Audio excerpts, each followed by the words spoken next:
People learn in a variety of different ways. They learn from podcasts, which I love. They learn from videos, which I love as well. But they also learn from reading. And so today we're going to take a look back at the lost art of reading and how they can inspire and encourage you still today. Are you ready? Because it's time. You're listening to the Church Digital Sidekick Podcast, part of the TCD Podcast Network. Hey heroes, my name is Tom Pounder, and you are listening to the Church Digital Sidekick Podcast. This is the podcast where I bring in ministry leaders and we talk about different things around the world and learn how to do ministry more effectively in this very digital and online world.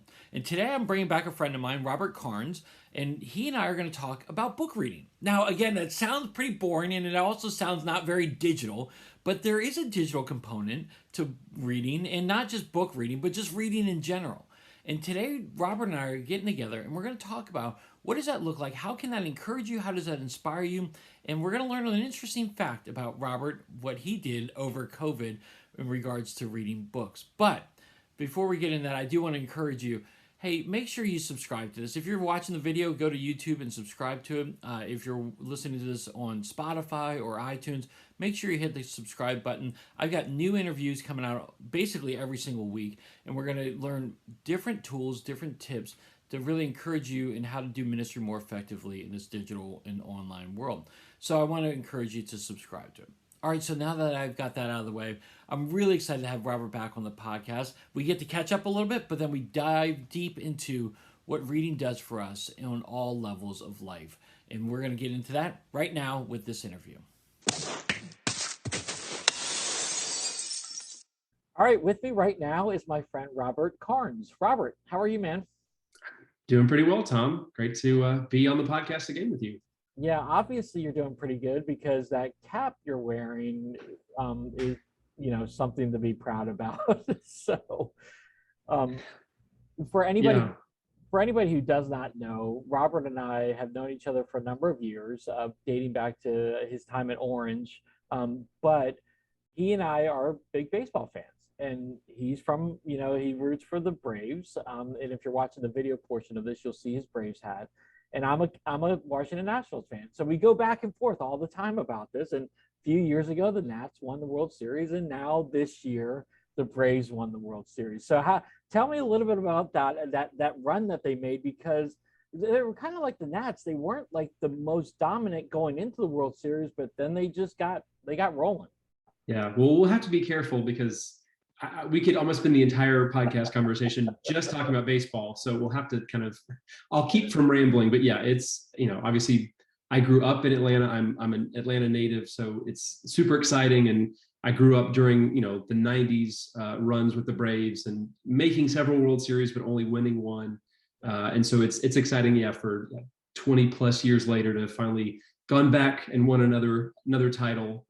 So yeah, it feels vindicating. It's obviously great to chat baseball, even with rivals, and to be able to cheer each other on. We're excited to beat the Houston Astros. My World Series gear is still in the mail, still coming to get here. So I can't wait to be able to wear that. But yeah, in the meantime, got my Braves hat on, and okay. Yeah. I remember.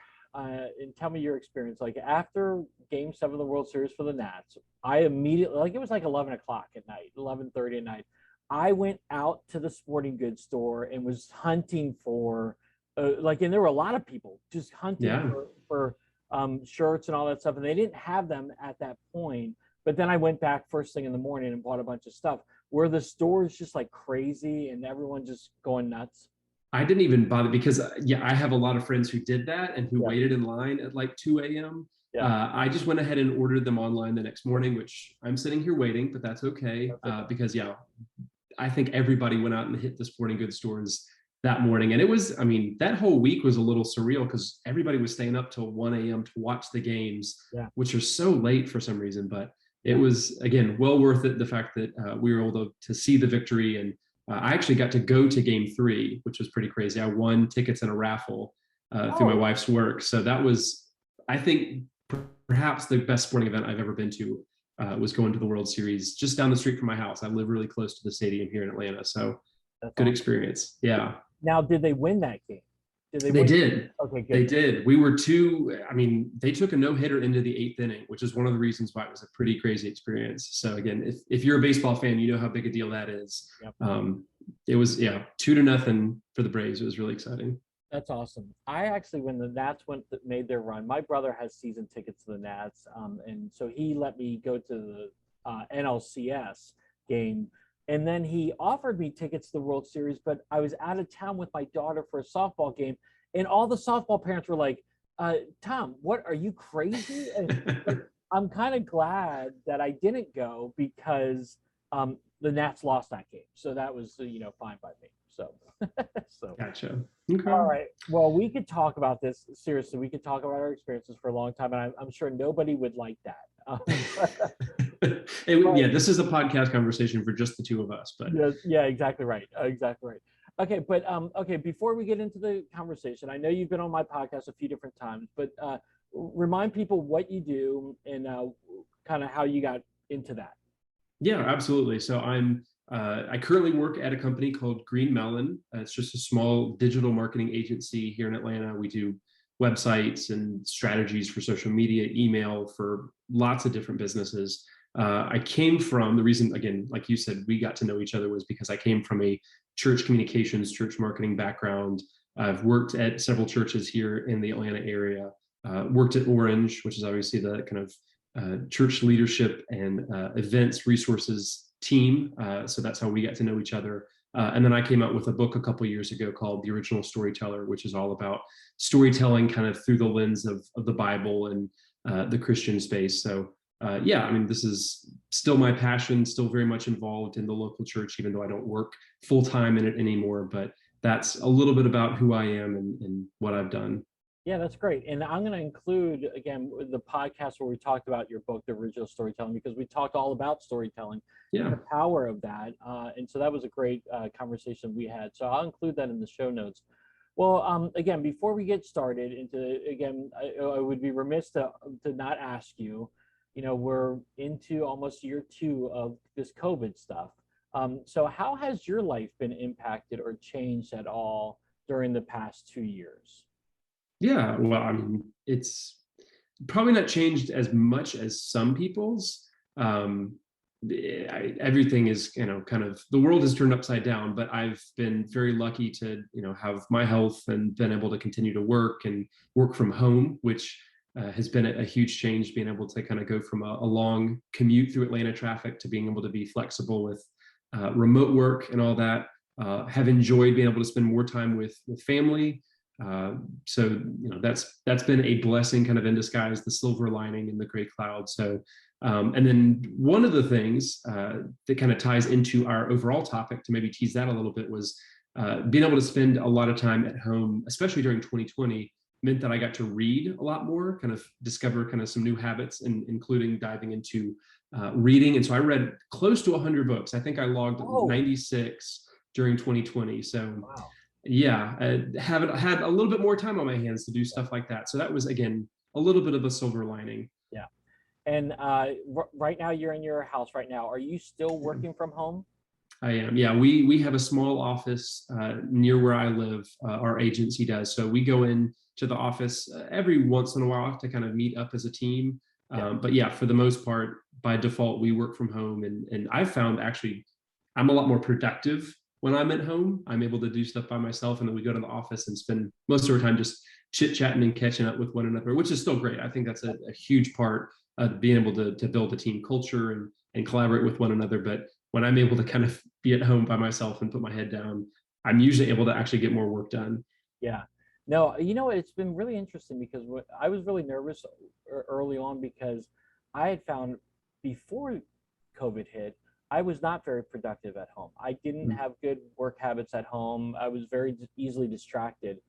And what ended up happening was I converted my office space at my home. I had a small little room, and I converted into a work environment where I was very productive and very helpful.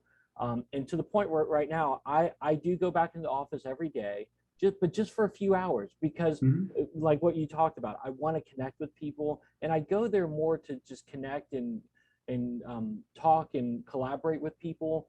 But I have found that I am still very productive at home, and I think that's really cool.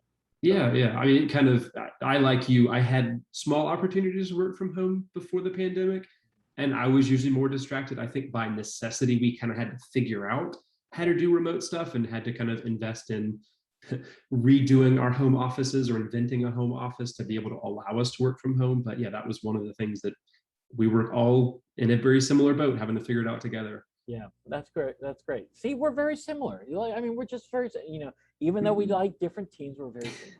Okay, so That's right. let's get into the topic right now. We're going to talk about reading, and I know this is a digital podcast and everything like that, but I think reading is still a very valuable thing.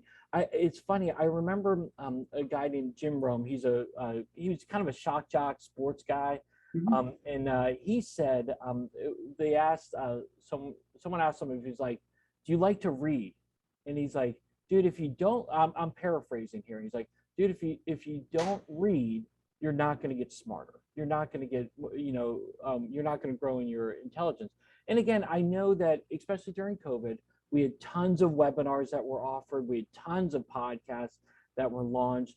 But reading is still a really important thing today in our culture. People need to learn how to read. So I'm not going to ask you, do you read a lot? Because you just told me you read like almost 100 books. But tell me a little bit about what type of books do you read, and what got you going? And was it something that you started from a really young age, or something a little bit later in life? Yeah, it was. It's always kind of been a passion and a habit of mine.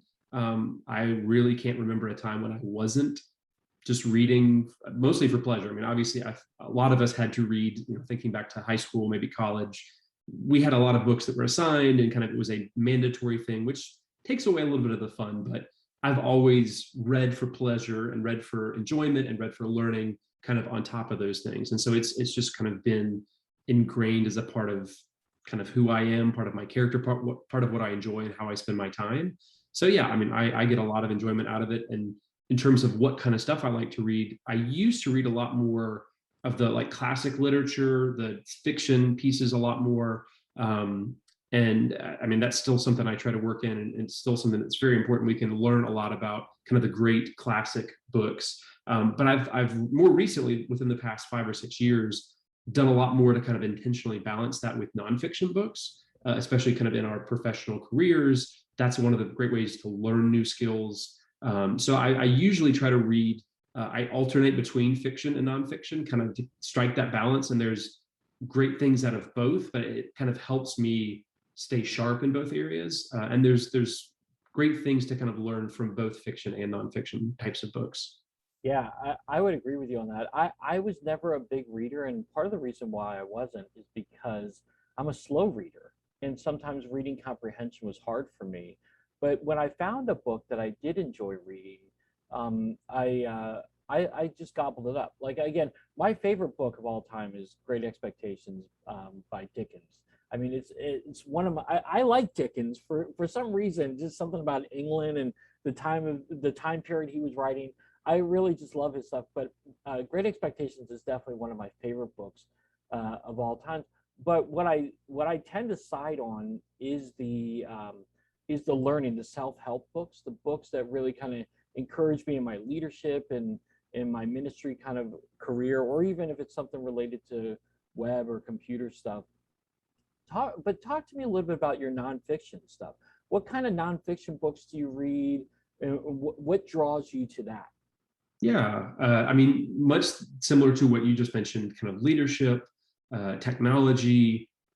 Obviously, I work in marketing, so I'm interested in kind of learning the tools of the trade and kind of picking up on new marketing skills. Obviously, because my faith is important, I'm going to read things from spiritual leaders, things about the church. But I also try to keep it pretty broad and I mean, that's one of the best ways to kind of be introduced to a new subject, Yeah. Whether it's like psychology or philosophy or history. I don't tend to read a ton of books on any one of those, but I try to kind of sample a few different, the most well-known books in those areas to just get a new sense of something. I think one of the best benefits that we can get from reading books is a wider perspective and a greater empathy for other people, because when we actually sit and take time to read something that somebody has written and kind of poured themselves into, we're going to get a little piece of their humanity. We're going to kind of get a glimpse into how they think and their life experience. And so that's one of the best ways to just, I mean, other than obviously talking to people, but oftentimes we don't have time to actually meet and talk to those authors. So that's the next best way to kind of understand who they are and understand their life experience. So I just found that reading pretty broadly helps me to just be more empathetic towards other people from different walks of life. Great, that's awesome. Are there other are there historical figures that you are most drawn to? Is there someone that you like to follow or read about or learn about? It's a good question. I feel like when I was earlier, kind of in my reading journey, I wasn't super interested in like biographies, autobiographies.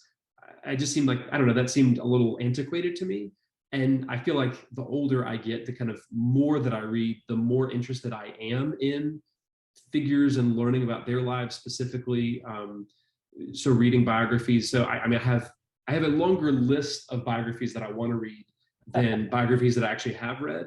I'm trying to remember. I mean, the most recent one that I probably read was Tom Petty's biography. So, Oh, I love Tom Petty. for all you music fans out there, yeah, that was a really great one. And I mean, again, love his music, but it was, you know, just about his life and him growing up and him getting into the music scene and all those kind of things. So that's just that one example of somebody. And again, I have listened to his music for years, but actually being able to kind of read his story and how he created and wrote all that music, it gives you a much different perspective. Yeah, that's really cool. You know, one book that I want to read right now is the Dave Grohl book that he has. I've heard lots of great things about that and the stories that he shares about his life experiences and whatnot. Well, okay, so talk to me a little bit about this. That you know, reading, like right now, we're consumed with webinars, we're consumed with podcasts. And it's kind of like what we talked about a while back when we talked about blogging, how there's the lost art of blogging. It's still really important. Reading is still really important. And so talk to me a little bit about how you would encourage someone that says, oh, I listen to the podcast, that's okay. I listen to a webinar, okay. How would you, like, I don't really like to read. How would you encourage them in that way? It's a good question. And I mean, there's nothing wrong with all of the things you just listed. I mean, I absolutely consume all those different kind of content. I think you need a lot of different ways to learn and grow. I think that's natural. Different people kind of gravitate more towards different kind of things. People are visual learners or auditory learners. And so there's nothing necessarily wrong with any of those things. And you've got to do you. You've got to figure out what works and the way that you best consume content and learn. But I think reading, just from a human, like fundamental standpoint, it's one of the best ways, I think, to learn because, I mean, you mentioned like that your experience, you're kind of a slower reader, but I think that that's kind of underrated. I probably read too fast in some cases and kind of blow by things. I think when you sit and take time, like that's one of the beautiful things about reading is it takes time. Like a lot of people don't have time, they're busy, so they shy away from books. But when you sit and kind of have to contemplate on a subject and you have to kind of take your time to work through the text, that's usually why it's so valuable. It's because it's kind of forming connections in your brain. It's kind of making you think deeply about something. It's an active thing that you're having to kind of actively grapple with the text on the page and the ideas that are being presented. So it really just engages your mind in a whole different way and makes you it forces you to learn a lot of different things. And so, again, one of the excuses that I hear so often, even beyond just I don't want to read, is I don't have the time to read. I just can't. I should read more, and I have a long list to read books, but I just can't find the time. So that's an understandable reason, but there's enough ways that you can, again, find time to read good books and learn from them. It's just there's so many good things that can be gathered from a good book that it's really worth engaging in and finding the time to do. Yeah, okay. So I'm glad you said that because here's the deal. Like again, over the past 2 years, I've gotten so many unhealthy work habits. I was constantly working and whatnot. And for the past few months, I've really said, forget it. I'm shutting my computer down at this time. I'm not working after this time. I'm not starting to work until this time. And I'm really trying to honor my time for my family, for myself. And I really like, it was funny because literally last night I was sitting out in my couch, on my couch, and I was just watching TV. And I like to tend to watch mindless TV. And I think to myself, I thought to myself, I I should be reading a book right now. I haven't read a book in a few months, and I'm like, I need to be reading a book right now because I need to learn and I need to grow, or I just need to enjoy something other than seeing the Italian Job movie for the 20th time, in the past 6 months. It's just kind of one of those things. And so you have a busy life, you have a young family. So and you read a ton of books. How do you make the time? Do you schedule time? Do you just say, hey, I've got some free time here? How would you encourage someone with that, like to say, is it best to schedule it, or what would you recommend? I mean, again, very much it depends on who you are. Sometimes it takes people kind of being intentional of scheduling that time. I don't personally. Again, I think it's just the habit is so ingrained in me already that I just naturally am going to pick up a book. And that doesn't, I mean, I very much watch mindless television as well. It's not an either or. You can do both. Obviously, you're going to be able to read more if you're watching less TV. Yeah. But yeah, I mean, I typically read before bed. Like my wife and I will both, kind of wind down at a certain time after we've watched our kind of, a little bit of Netflix, and we'll both read together. So I mean, I think the fact that we both enjoy it and we both get a lot out of it, that helps. There's somebody to kind of hold each other accountable to that. But so I mean, it's only an hour and a half kind of every night that I'm able to kind of dive into a book. But I usually will also, I mean, the beauty of technology is it can be a distraction, but it can also be a huge tool. So, I mean, I've got an Amazon Kindle, I've got the Kindle app on my phone. So if I'm waiting in line at the grocery store or something like that, rather than scrolling through social media, sometimes I will have had a book downloaded and take those 5 minutes and read a chapter of a book or something. So there are different other ways that you can kind of find those small margins in your day and kind of reclaim that time for reading. So again, that takes time and that takes practice to kind of work that into your habit. And I will close out kind of this idea by mentioning another book specifically written for people who aren't sure about reading, which I can reach up here. So I've got a copy of it. It was written by a buddy of mine, Jesse Wisniewski, called Read to Lead. It actually just came out pretty recently, and it's written almost specifically for people who need to kind of figure out that reading habit. What kind of book should I read? Why is it worth me reading to kind of develop myself as a leader? And so that may be a good place for people to start if they're wanting to kind of develop a better reading habit. So I would definitely encourage, I'll give a quick plug for that book. Yeah. Hey, thanks for the plug. That's great. I'll actually include that in the show notes if anybody wants to get that book. Because actually, my next question for you was, how do you read? Do you read with a regular like paperback book, or do you read a Kindle? But you have the Kindle app. So do you ever read any paperbacks or hard? Oh, absolutely. Yeah. I mean, I do kind of, that's another thing, is just the kind of variety of different ways to read. Again, some people may prefer one way or the other, and they may be old school and want to stick to the paperback, or maybe just completely technological. I try to cover the gamut and try to do a little bit of everything. I mean, I listen to audiobooks, I get books, physical books from the library, I buy a lot of physical books, I download ebooks. I mean, that's one of the things that I think has helped me, is kind of just being open to any different way of reading. And there are different advantages, pros and cons of doing it digital versus paper, or vice versa. So again, you may have a strong preference one way or the other. I just do a little bit of everything, and that I think helps me read more. That's awesome.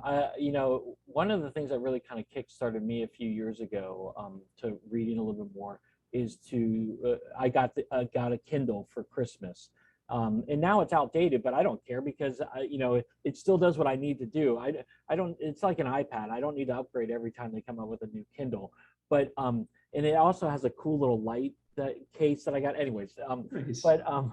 But the Kindle was so great because I can stick thousands of books in my Kindle. I don't have to carry around 1,000 books. I can just stick it all into my Kindle and then just pick out the one I want to read at that point. So that's awesome. Yeah. I highly recommend a Kindle, but I know people who just swear by they need to write it they need to jot down notes in the margins and all that kind of stuff. So I mean, I get that too. So Yeah, and I was very much an old school. I had to have a physical book when the Kindle kind of first came out several years ago. But I think I'm on my second or third Kindle now, and I mean, like you said, they tend to last a while. I mean, the battery lasts a long time. They've done, I don't know if this is necessarily a commercial for Amazon, but they've done a really good job of kind of mimicking the benefits of a physical book, but with the benefit of, I can carry 1,000 books around in my pocket. So it's, again, it's another tool, another technology that really can help a lot more people read. Yeah, I agree completely. Okay, so I want to hit on one thing that you said about you and your wife reading together. Do you guys ever read the same books together, and does that help you read, or are you guys two completely different people when you come to reading? More of the latter, more of we're both sitting side by side. She's reading her kind of mystery book and I'm reading my nonfiction or whatever. So it's typically different books. I mean, we have read marriage books together. We took the kind of Bible in a year challenge. We read the Bible together for a year. So that was a good experience. But for the most part, we have our own unique tastes, and we will typically read books separately. And then we'll, on a long car ride or a walk or something like that, we'll kind of share what our book, what's happened in the book, and get updates for one another. So it's a fun habit to share together, but also being able to kind of separate and enjoy our own titles. Yeah, that's cool. That's cool. Yeah. All right, we're wrapping up here a little bit, but I have one question. Again, we've been talking strictly really about books, reading books and everything like that. But there's lots of other ways that you can read. What are some other forms of literature that you can read that you can encourage? Like, I will say, I read blogs all the time. I'm a big blog reader, but and I'm sure you're a blog reader as well. So what other forms of literature would you encourage people to read that would encourage them? Yeah, it's a great question, because most of what we talk about when we talk about reading is books, but blogging is a big one. I just recently, I majored in journalism in college, so I still very much care about kind of print news media. And I don't have a newspaper subscription anymore, but I do have actually subscribed to Wired magazine. So magazines are still a thing. Hey, and they're not just digital. Like, I still get a physical printed copy of the magazine in the mail every month, and that's cool. I will still read an article every once in a while. So that's another kind of long form piece of content that's still enjoyable. And gosh, there's magazines in every kind of different discipline and all that stuff. So I think those are huge. Audiobooks, again, I mentioned that kind of before, as a different format. And there's a heated debate over whether or not those kind of count as reading a book. I think it's still it does, because you're still kind of consuming content in a different way. I think there are certain books that work better in audio form than others. But I still enjoyed, downloading an audiobook and listening to it in the car. I don't have as long as a commute as I used to, so I listen to less audiobooks. But I still think that works. Now, how that translates into podcasts, because podcasts are usually conversational and less written pieces. So there's kind of that weird gray area in there. But I think, again, my standpoint is that audiobooks certainly count for reading, and because you're consuming, again, a piece of literature just in a different way. So those are a few different kind of forms that I think are worth people checking out. Yeah, I never have done much audiobooks. I do a variety of podcasts, but the audiobooks. But again, I've heard that debate amongst readers a lot, is it doesn't count as a book. I'm like, I like what you just said. You're still consuming the content. You're like how they always say the movie is different than the book. I learned that firsthand when I was in high school, and I had to read Wuthering Heights, and I didn't read it all the way through. And so I decided to rent the movie from Blockbuster, and it was a classic old movie. And I wrote up my report on it. I told my friend after, like, the next day, and this is before computers and all that stuff. I had to handwriting and all that stuff. And the guy told me, dude, the movie is different than the book. You have to. And so I was like, I totally freaked out. He gave me the cliff notes and all that kind of stuff. But I think if you're listening to it or if you're reading it, it's important that you just be able to get that kind of stuff. So I appreciate it. So. Yeah, absolutely. They don't change the ending in the audiobooks like they do the movies. Exactly. All right, so as we're wrapping up here, Robert, how else would you encourage us in regards to reading, and especially reading to learn? Yeah. So I think like I said, technology can kind of be a distraction. We can kind of let that keep us from reading, or we can kind of take advantage of technology and we can use some of the apps and tools out there that can help us consume more and learn more. So, I mean, Goodreads is a tool that a lot of people use. I know I log all of my books in there. It's another company that's owned by Amazon. So if you have a Kindle, I think it will actually update your Goodreads for you as you read and finish books. So that's kind of cool. Again, it's like the IMDb of books. It's the kind of the online category of everything books. Blinkist is another really cool tool, and again, we can debate whether or not that's officially reading a book, but Blinkist basically summarizes books into shorter chunks. Instead of taking a couple hours to read a book, it breaks it down to like 10 or 15 minutes. So sometimes you can kind of still get the core message out of a book, which is really cool. And then another set of tools that I really encourage people checking out is Hoopla and Libby. That actually really changed how I read books. They basically are ways to partner with libraries to download free digital content. So like my local library uses Hoopla and allows me to check out ebooks or rent audiobooks. That's usually how I get my audiobooks. And it's all free. You just kind of have to, you check out items like you would do at the library, but it's all in a digital format. So that was one of the kind of things that unlocked me being able to read a lot more, because I've just got so many different options at my fingertips. And yeah, so you're not having to necessarily purchase every single book you read. There are so many right there for free. Yeah, that's awesome. And again, I think that's a missing thing that people think. They forget about the library, and they forget that they can rent these ebooks for free. I mean, you don't have to buy these books. You don't have to go to the physical library. There are apps that allow you to do that. So I think that's really important. I will say, I'll throw in for blogging, if you like to read blogs, I have a Feedly account, and that's free too. And all you do is just insert the website to it, and every day I get a new list of different blogs that have been updated. And so that kind of keeps me reading, because I see, rather than me having to search for things, it just kind of comes to my app, and I'm able to read the ones that are most interesting to me. So yeah, I would strongly second that one. If you do like to read blogs, rather than individually visiting every single site, a feed reader like Feedly, which is the one I use as well, is a great way to kind of summarize all that and allow you to engage with a lot of content a lot quicker. It's a good one. That's great. Well, Robert, as always, it's great talking with you and chatting with you, and I really appreciate you taking the time to talk.